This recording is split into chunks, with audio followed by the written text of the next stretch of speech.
An balima wani ɲanguma malɛci don kibaru kɛnɛ kan. Bi kibaruya man bolo ka da kulo kan o de ka fɔ juin kalo tile 29 su tasumaba wulila Kayi sugu la n'o kɛra sababu ye ka tiɲɛni caman kɛ. Kunnafoni min sera ma o y'a yira ka fɔ sibirido juin kalo tile 29 su tasumaba wulila Kayi sugu la. Nin tasuma yɛrɛ kɔni kɛra sababu ye ka tiɲɛni caman don sugulamɔgɔw kun. Butigiw jenina, nafɛnw jenina wa fɛn wɛrɛ fana caman jenina. Nka kunnaja yɔrɔ kɔni kɛra min ye mɔgɔ kɔni ni ma to ni kasara in na. A yirala ka fɔ san 5 kɔnɔna la nin ye ni kasara in ɲɔgɔnna 2 de kɔni kɛlen ka Kayikaw sɔrɔ.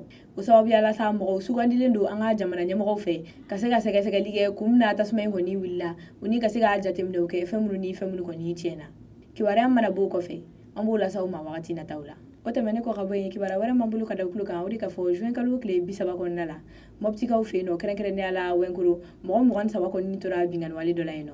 Kunnafoni min sera ma o yɛrɛ ka fɔ karido juin kalo tile 30 kɔnɔna la nɛgɛ kanɲɛ 14 wagati binganikɛla dɔw de kɔni taara bi Wɛnkoro dafɛ dugu mɔgɔ dɔw kɔni kan. Ni dugu nin yɛrɛ kɔni tɛ dugu wɛrɛ ye o ye Bibi, Sankoro ani Saran. A yirala ka fɔ maramafɛn de tun bɛ binganikɛla ninnu bolo n'o ye marifa ye. Ni bingani yɛrɛ kɔni kɛra sababu ye ni so caman jenina mɔgɔ 23 olu kɔni ni tora a la mɔgɔ 300 olu tununnen don. Wa yirala ka fɔ mɔgɔ 800 kɔni olu fana bolila ka b'u ka dugu la ni ka t'u sigi Wɛnkoro yɛrɛ kɔni dugu la. Wɛnkoro maire yɛrɛ kɔni y'a yira ka fɔ k'olu bɔlen a kalama dɔrɔn ka fɔ ko bingani bɛ ka kɛ nin dugu ninnu na olu ye wele bila ka taa an ka finitigiw ma. Nka ko finitigiw yɛrɛ kɔni ma se nin yɔrɔ kofɔlen in na fo n'a kɛra nɛgɛ kanɲɛ 17 wagati ye. An bɛ yɔrɔ min na i ko bi sɛgɛsɛgɛliw bɛ sen na walasa ka se ka nin wale ninnu kɔni kɛbagaw minɛ ni k'u ɲangi.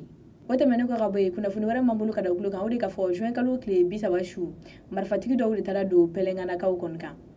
An bɛ wagati min na i ko bi basigibaliya min kɔni bɛ an ka jamana kɔnɔna la o ma dogo mɔgɔ si la. O de kama sa an ka jamana camancɛ bolo kɔni ta bɔlen kɔfɛ a la.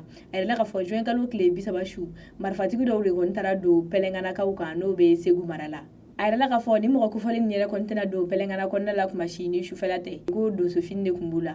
Wa k'u ni maa o maa mana bɛn u b'u ka maramafɛn kɔni jɔ la n'o ye marifa ye ni ka o tigi bololafɛn bɛɛ kɔni minɛ a la. Nin ko in yɛrɛ kɛlen don degunba ye pɛlɛnganakaw bolo. O de la olu y'a yira ka fɔ olu kɔni bɛ welewelekan bila an ka jamana kuntigiw ma u k'a kɛ cogo fasuguya bɛɛ la walasa ka se ka olu sigiyɔrɔ kɔni basigi. O tɛmɛnen kɔ ka bɔ yen kibaruya wɛrɛ man bolo ka da kulo kan o de ka fɔ juin kalo tile 22 su Bukasobugu la 6e arrondissement polisiw kɔni ye binganikɛla 3 minɛ yen nɔ. Kunnafoni min sera ma o yɛrɛ ka fɔ juin kalo tile 22 sufɛla fɛ polisiw kɔni kɛtɔ k'u ka sufɛ munumunu kɛ sa u ye binganikɛla 3 de minɛ ni maramafɛn dɔ ye n'a bɛ f'o ma ko PA. Ni minɛli ne senfɛ ɲiningalikɛla binganikɛla ninnu na n'olu y'a yira k'a fɔ k'olu kɔni tɛ nin ko in bɛɛ kuntigiba ye k'olu ka kuntigiba k'o bɛ Bamakɔ kasobonba kɔni na. Polisiw kɔni ye sɛgɛsɛgɛli kɛ ni ka se k'u bolo da o tigilamɔgɔ kan. Nin ko in yɛrɛ kuntigiba kɔni n'o bɛ kasobonba la a yirala ka fɔ ale ni a mamuso de kɔni bɛ baara kɛ ɲɔgɔn fɛ ni mamuso in yɛrɛ kɔni o bɛ kɛnɛma. Halisa sɛgɛsɛgɛliw senfɛ a yirala ka fɔ mamuso in yɛrɛ kɔni kelen kun t'a la. Ko mɔden bɛ kaso la kɔni o dɔgɔnin dɔ bɛ kɛnɛma dɔgɔnin de tun bɛ marifa minɛ sa ni k'a di binganikɛla ninnu ma olu bɛ taa bingani kɛ n'u ye wari min sɔrɔ ani n'u ye fɛn minnu sɔrɔ u bɛ n'o ni marifa kɔni segin dɔgɔnin ma dɔgɔnin yɛrɛ kɔni b'o di mamuso ma. An b'a yɔrɔ la ka fɔ an bɛ yɔrɔ min na i ko bi dɔgɔnin kɔni ale ni binganikɛla ninnu kɔni bɛ kaso la nka fɛn min ye mamuso in yɛrɛ kɔni ye n'o ye musokɔrɔba in ye ale kɔni bɛ kɛnɛma. An bɛ bi kunnafoni kuncɛ ni farikolo ɲɛnajɛw ye. An b'a yɔrɔ la ka fɔ an ka cɛdenw kɔni bɛ ka Mali kunnawolo jamana kɔ kan kɛrɛnkɛrɛnnenya la Egyptiens fɛ yen nɔ ni kanu kɔni bɛ ka kɛ yen nɔ nin wagati in na. An b'a yɔrɔ la ka fɔ an ka seniors olu kɔni qualifiera ka taa 8e de finale la ka ban barisa an kɔni y'an ka poule premier n'o ye poule E.